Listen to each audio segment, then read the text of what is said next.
Nous désirons en quelque sorte la vie elle-même, la vraie vie, qui ne finisse pas par être atteinte par la mort.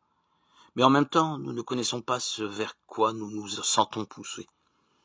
Nous ne pouvons pas cesser de nous diriger vers cela, et cependant nous savons que tout ce que nous pouvons expérimenter ou réaliser n'est pas ce à quoi nous aspirons.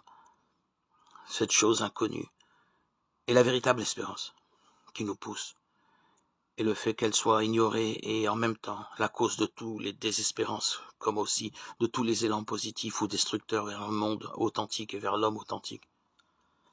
L'expression vie éternelle cherche à donner un nom à cette réalité connue, inconnue.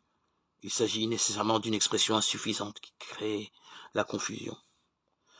Nous pouvons seulement chercher à sortir par la pensée de la temporalité dont nous sommes prisonniers et en quelque sorte prévoir que l'éternité n'est pas une succession continuelle des jours du calendrier, mais quelque chose comme le moment rempli de satisfaction, dans lequel la totalité nous embrasse et dans lequel nous embrassons la totalité.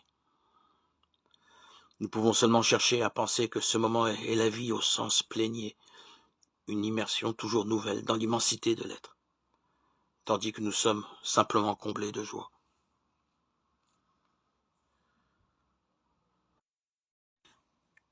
Aujourd'hui, Jésus n'est pas là physiquement, mais il sait tout ce que nous pensons. Y a-t-il des choses qui nous troublent ou que nous avons de la peine à croire? Posons-lui nos questions, disons-lui simplement par la prière ce qui nous semble impossible à croire. Jésus nous connaît, il est patient, il nous répondra de façon précise et personnelle, par la Bible et de différentes manières. Si nous écoutons avec soin sa réponse, il saura nous convaincre. En lisant le livre de la Genèse, nous découvrons qu'Abraham a vécu la prière dans une fidélité incessante à cette parole qui se présentait périodiquement sur son chemin. Nous pouvons dire que dans la vie d'Abraham, la foi devient histoire. La foi devient histoire.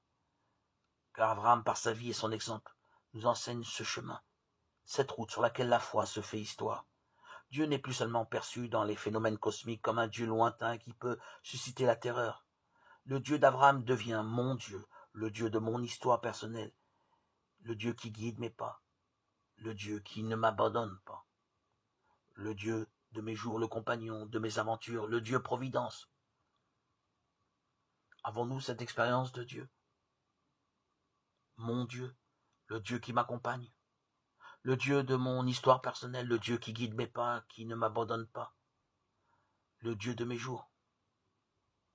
Avons-nous cette expérience? Je crois dans le Dieu qui est l'esprit créateur, la raison créatrice, dont tout provient, et dont je proviens moi aussi. Cette raison créatrice est bonté, elle est amour. Elle possède un visage. Dieu ne nous laisse pas avancer à tâtons. Tu t'es révélé en tant qu'homme. Tu es si grand que tu peux te permettre de devenir tout petit. Tu nous dis, celui qui m'a vu a vu le Père, Jean 14, 9. Tu as revêtu Dieu, un visage humain. Tu nous aimes au point de t'être laissé clouer sur la croix pour nous, pour apporter les souffrances de l'homme jusqu'au cœur de Dieu.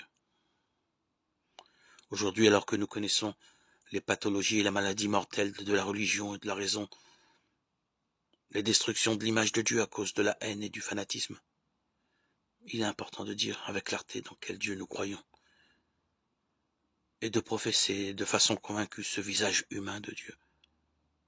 Seul cela peut nous libérer de la peur de Dieu, un sentiment dont, en définitive, naît l'athéisme moderne. Seul ce Dieu peut nous sauver de la peur du monde et de l'inquiétude face au vide de notre existence. Ce n'est qu'en regardant Jésus-Christ que notre joie en Dieu atteint sa plénitude, devient joie rachetée.